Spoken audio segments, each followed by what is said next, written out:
É porque o Patrício Neil, ele fala isso. O Patrício Neil, ele fala que esse comportamento que as mulheres elas tentam constantemente, ele é muito foda.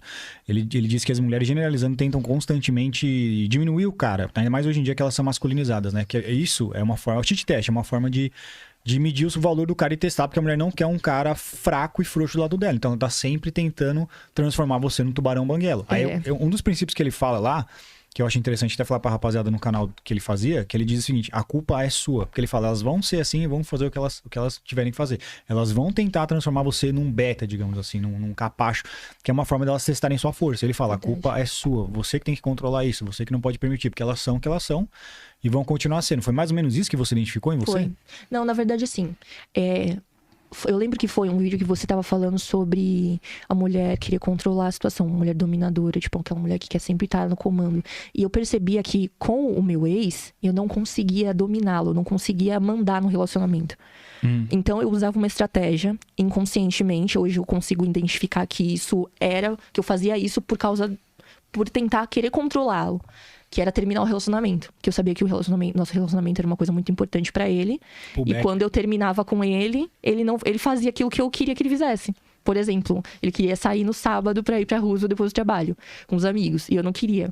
Eu falei, você vai? Aí eu falava, você vai? Aí eu falava, vou. Eu falei, então vai solteiro.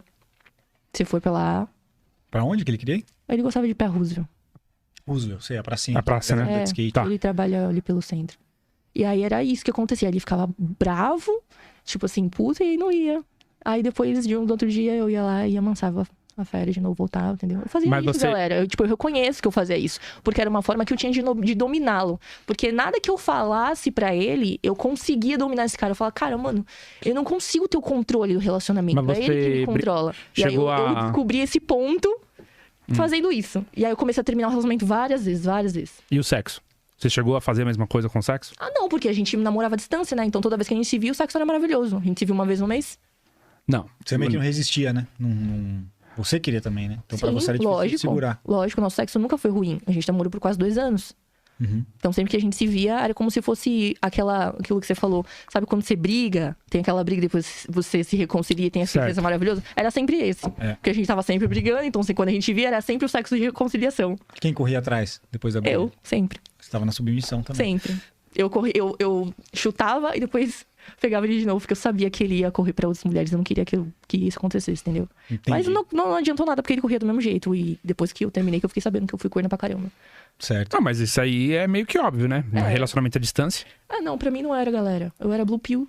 Pra mim não era, eu acreditava nas palavras Relacionamento dele. à distância é longe do rabo e perto do chifre. Ah, que frase bonita. Eu queria muito ter conhecido isso antes. Não tem como escapar, velho. De começar a namorar. A não ser que você tenha 15 anos de idade, aí beleza. Você tem a moral de tipo, pô, você não sabia dessa. Depois disso, velho, entrar em relacionamento à distância. Que bosta, né? Mas eu era muito loop, eu acreditava nas palavras que ele me dizia. Embora alguma coisa lá no fundo me falasse assim... Ele não mudou nada, ele continua o mesmo galinha de sempre. Ele fala, só vou te enganar. Mas eu queria, tipo, me auto-enganar, entendeu? Eu queria falar, não, ele gosta mesmo de mim, ele vai me esperar. Tipo, que cara que fica mais de um mês sem sexo? Essa é a blue pill mais pesada da mulher, cara. Rapaziada. É a Matrix, que ela acha que ela vai conseguir converter o cara, em algum momento ele vai assumir e tal. Mesmo o cara falando às vezes que ele não quer relacionamento, a mulher não. Eu vou conseguir, ele vai mudar, ela vê como desafio. E muitas vezes até acontece, mas assim, generalizando, o homem, ele é decidido, ele é direto, ele vai do A ao Z direto, ele não vai fazendo curvas, entendeu? Então, se ele já falou aquilo, é aquilo que ele quer mesmo. Você não vai conseguir mudar a cabeça do cara depois. Isso é uma parada que as mulheres se estouram muito.